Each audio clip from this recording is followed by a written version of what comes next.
বিকেল 3টের ট্রেনটা কুসুমপুর স্টেশনে দাঁড়াতেই নিতাই টুক করে তার ফেরি করার সব জিনিস নিয়ে নেমে পড়ল। নেমেই সনাতনের চায়ের দোকানের দিকে তাকাতেই সনাতন হাঁক পারল, কোথায় এমন হনহনিয়ে চললি রে নেতাই? লখাই সুখেন বসে তখন বিকেলে চা আর বিড়ির সুকটান দিচ্ছিল। সারাদিন কাজ সেরে সেই ভোর থেকে এই সনাতনের দোকানটাই তাদের আড্ডার জায়গা। নিতাই হাঁটতে হাঁটতে বলল, সময় নেই গো, আজ যে অন্য সুর মাথায় এসেছে, তারে শোনাতে হবে যে, পথ চেয়ে বসে আছে যে।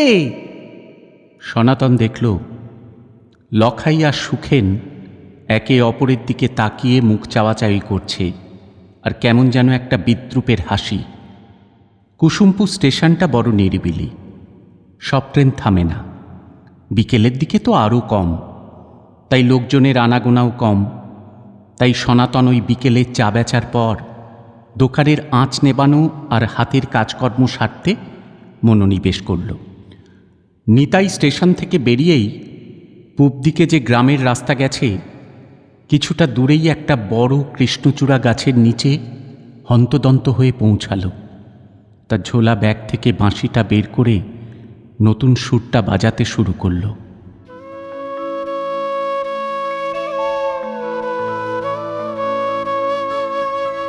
রিনরিনে গলায় শুনতে পেল, এতক্ষণে এলে গোসাই, কখন থেকে যে তোমার পথ চেয়ে বসে আছি। নিতাই একটু মজা করে বললে, তাই বুঝি? আচ্ছা আচ্ছা, শোন তো দেখি এই সুরটা কেমন লাগতেছে। তোর জন্যেই বাঁধলাম মনে মনে, তাই তরেই শোনাচ্ছি। রাধা একটু কপট রাগ দেখিয়ে বলল, তুমি কি গো গোসাই, যখন তখন এমন বাঁশি বাজিয়ে ডাকলে কি আমি আসতে পারি? আমার কি কোনো কাজ নেই? নিতাই বলল, সব সময় কাজ তোর, আমার জন্য একটু সময় নেই তোর।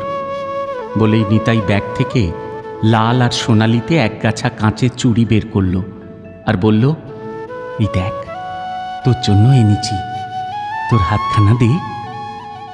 রাধা হাতটা বাড়িয়ে দেয় রঙিন চুড়ি পরার আনন্দে।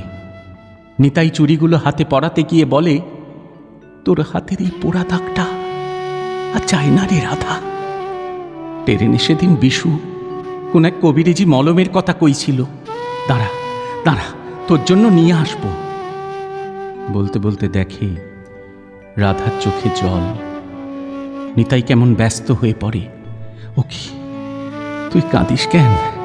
কইলাম তো তোর জন্য ওটা নিয়ে আসবো, এই পোড়া দাগ আমি সারিয়ে দেব। রাধা চোখ মুছে বলল, তোমার বাঁশি শুনলি যে মন শরীর দুই জোড়ায় যায় গো গোসাই।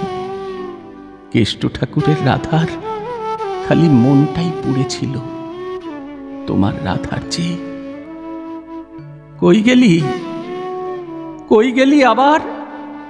ও রাধা, ফিরে আয়, ফিরে আয় বলছি, সাঁঝ নামতে চলল যে। নিতাই ডাকতে থাকে। সনাতন আর সুখেন ওই পথে ঘরে ফেরার সময় দেখল হাতে লাল চুড়ি নিয়ে নিতাই একভাবে কাকে ডেকে চলেছে। সনাতন চোখ মুছতে মুছতে বলল, সেদিন গাঁয়ের মোড়লরা যদি রাধা আর নিতাইয়ের ভালোবাসার কথা মেনে নিত, তাহলে রাধাকে এইভাবে পুড়ে মরতে হতো না। ব্রাহ্মণ আর বাগদিদের ভালোবাসা যে সমাজ মেনে নিল না সেদিন। সুখেন একটা দীর্ঘশ্বাস ফেলে বলল, সেই 7 বছর হতে চলল। নিতাই তার রোজ এই কৃষ্ণচূড়া গাছের কাছে এসে গল্প করে যায় তার রাধার সঙ্গে। ছেলেটা পাগল হয়ে গেল গো সনাতনদা। বলে দুইজন গ্রামের দিকে পা বাড়ালো। মরণ তোমার হার হলো যে মনের কাছে, ভাবলে যারে কেড়ে নিলে সে যে দেখি মনেই আছে, মনের মাঝেই বসে আছে। আমার মনের ভালোবাসার কদমতলা, 4 যুগেতেই বাজায় সেথা, বংশী আমার বংশীওয়ালা,